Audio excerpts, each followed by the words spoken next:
Hello everyone. In this video, I will be talking about the thrombosis, the introduction of thrombosis, the definition with the etiological factors, the causative factors for formation of thrombosis. So welcome you all. Myself Shweta Anande and I am studying in second year BHMS.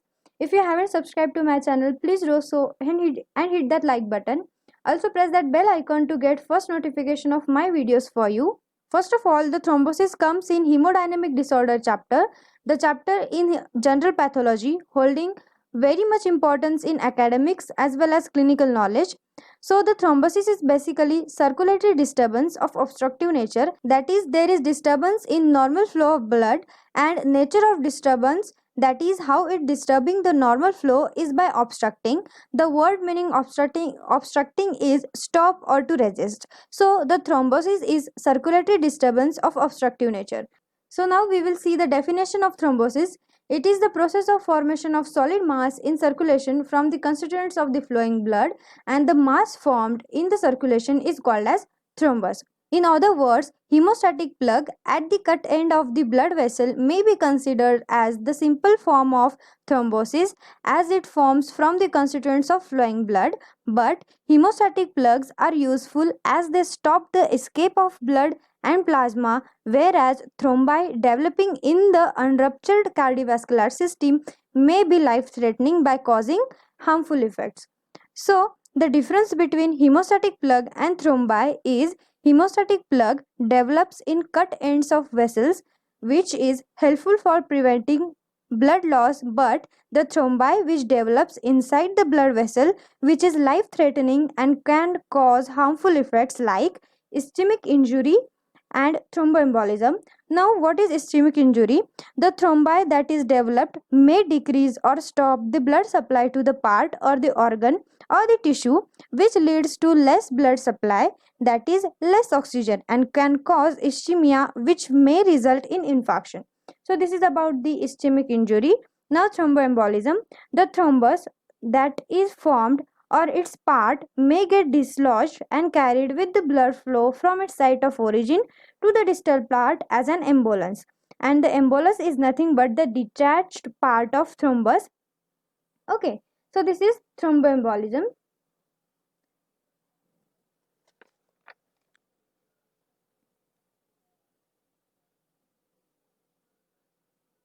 Let's see the pathophysiology of thrombosis. The well-known scientist Virchow described three primary events which predispose to thrombosis, and the events are called as Virchow's triad. So the events are: first event endothelial injury, second abnormal blood flow, and third hypercoagulability. So what is endothelial injury?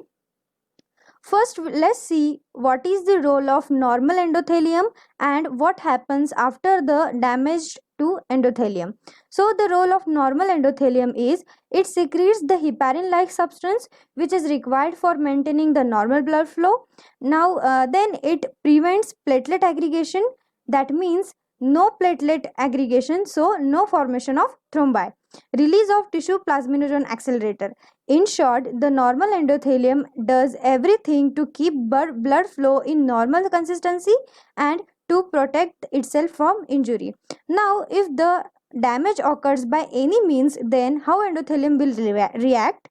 So, the endothelium will release thromboplastin, von Willebrand factor, release platelet activating factor, and plasminogen activating inhibitor, which will activate the platelet and start the formation of clot or thrombi. That is, it tries to stop the bleeding or loss of blood constituents by forming hemodynamic plug. But here what happens is this is formed inside the blood vessel and result in formation of thrombus.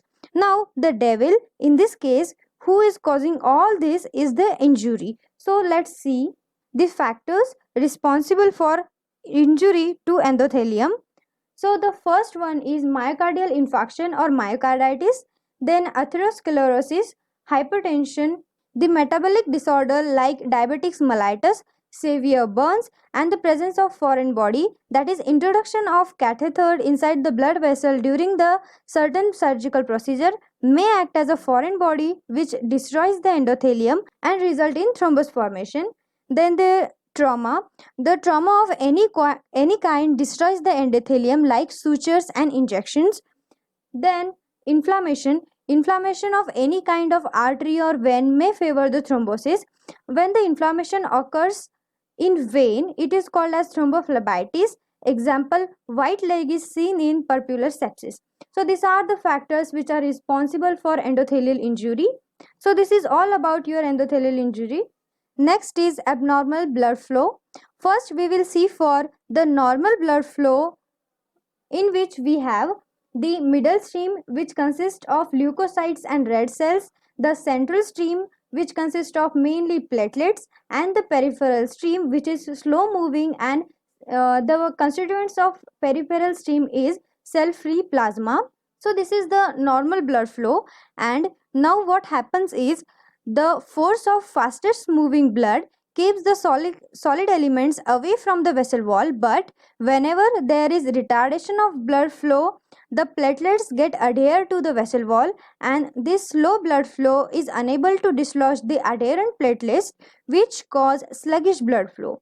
The other causes of sluggish blood flow are, first, that is general cause, and second, local cause. So what is general cause? General cause is congestive cardiac failure.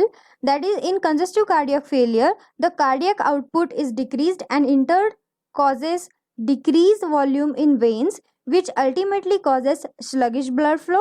So this is the general cause, that is congestive cardiac failure. Second is local cause. Local cause, it may occur in patients confined to bed after major surgical operations. There is retardation of venous flow in lower limbs, favoring thrombosis formation in lower extremities. So early ambulation is nothing but the movement is necessary to avoid the thrombus formation. So this is about your second cause of thrombosis, that from Virchow's tried, that is slowing of blood flow. How it occurs, we have seen the causes of slowing of blood flow, that is abnormal blood flow due to retardation, and the other causes are general and local. Now the third is hypercoagulability, or change in constituents of flowing blood. The platelets are the main components of thrombus. So increase in number of platelets will increase the adhesiveness of platelets, and this will favor the thrombosis. Now what are the causes of hypercoagulability? That is, the platelet count is increased after the childbirth and surgical operations. Increase in adhesiveness of platelets. Whenever there is newly formed platelets, they are more stickier than older, and this increases the adhesiveness of newly formed platelets and will favor the thrombosis formation. Now the third is decreased supply of heparin, which also favors the thrombosis. Fourth, increased coagulating factors such as thrombin, thromboplastin, prothrombin, which favors the thrombus formation. And then decreased level of coagulating inhibitors, that is antithrombin 3 and fibrin split products. So this is all about your third, that is hypercoagulability. So we have seen the pathophysiology, that is how the thrombosis occurs, the three main etiological factors for formation of thrombosis, that is endothelial injury, abnormal blood flow, and hypercoagulability. In next video, I will be talking about the types of thrombosis, its microscopic appearance, and the fate of thrombosis with clinical effects. So till then, stay safe, stay healthy, keep learning, always dare to be wise. Like, share and subscribe.